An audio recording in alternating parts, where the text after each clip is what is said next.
फवाद साहब, एक और चीज़ अगेन यही नंबर्स पे आते हैं कि जैसे मुनहरफीन के हवाले से फ़ैसला आ जाता है और जिसमें कि दो राय नहीं है कि ज़ाहिर है कि जो मुनहरफीन हैं वो तो कलअदम हो जाएगी उनकी मेंबरशिप। तो ये बताइए कि जो स्ट्रेंथ ऑफ द हाउस है जिसकी बेस पे आप कह रहे थे कि 186 किसी के पास नहीं है, तो जब ये 25 लोग अगर कलअदम हो जाते हैं तो नंबर काउंट जो होगा, क्या वो जो ओरिजिनल हाउस की स्ट्रेंथ थी जो है वही रहेगा या इन 25 को माइनस किया जाएगा?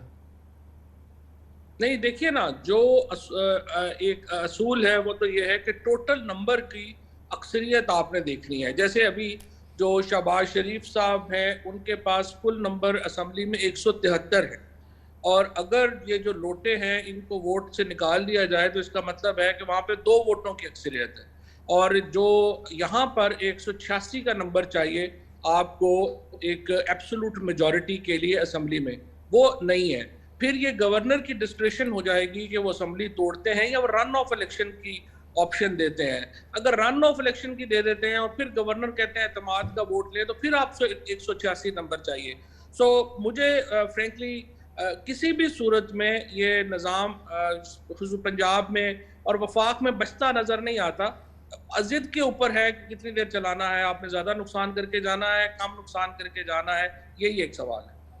क्योंकि अभी काबीना का भी तयन होना बाकी है और जब तक गवर्नर की पोजीशन है वो सेटल नहीं होती तो फिर वो काबीना, फिर उसके लिए भी हल्फ उठाने का मामला है, फिर उसके लिए हाई कोर्ट जाएं और फिर वो किसी की तैनाती करें।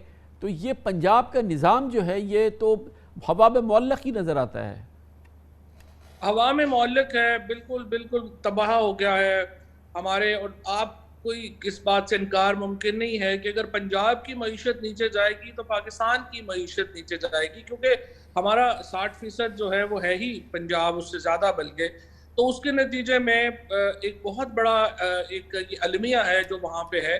और सबसे ज़्यादा बात यह है कि आज इस पे इतनी बात भी नहीं हो रही है। तो आपने आज बात की है, लेकिन इसके अलावा इस पे बात ही नहीं हो रही है, क्योंकि पंजाब का जो बात मतलब सियासत पे हो रही है, लेकिन जो इसके मुआशी और गवर्नेंस के पहलू हैं उनके ऊपर तो जिक्र ही नहीं हो रहा है। यूँ लग रहा है कि जैसे हमें किसी को कोई फिक्र ही नहीं है।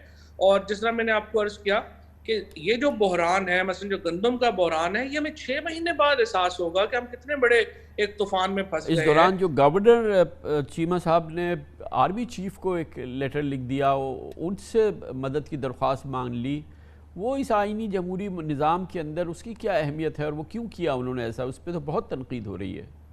नहीं, देखिए कमरान साहब, बात यह है कि उन्होंने लेटर सिर्फ आर्मी चीफ को नहीं लिखा, उन्होंने सदर ममलिकत को भी लिखा है, वजीर आजम को भी लिखा है और आर्मी चीफ को भी लिखा है। मुझे बताइए, ये जो तनकीद करने वाले हैं, इन्होंने जो ब्लास्मी का इस्तेमाल हुआ तौहीन मजहब के कवानीन का, उसके ऊपर तो आप लोगों ने इनकी एक बात नहीं सुनी है। उसके बाद जब गवर्नर हाउस के ऊपर जबरदस्ती कब्जा करके हलफ कराया गया, आपने अब उस वक्त भी इनकी कोई बात नहीं सुनी है। तो अब जब वो कह रहे हैं कि मेरे इस तरह गवर्नर हाउस से गवर्नर ही को बाहर निकाल दिया गया और जबरदस्ती हलफ ले लिया गया, तो वो खत नहीं लिखे तो क्या लिखे? ना आईजी ने उनकी बात मानी, ना चीफ सेक्रेटरी ने मानी, ना वजीर आजम वफाकी हुकूमत ने गवर्नर की मदद की, वो क्या करे?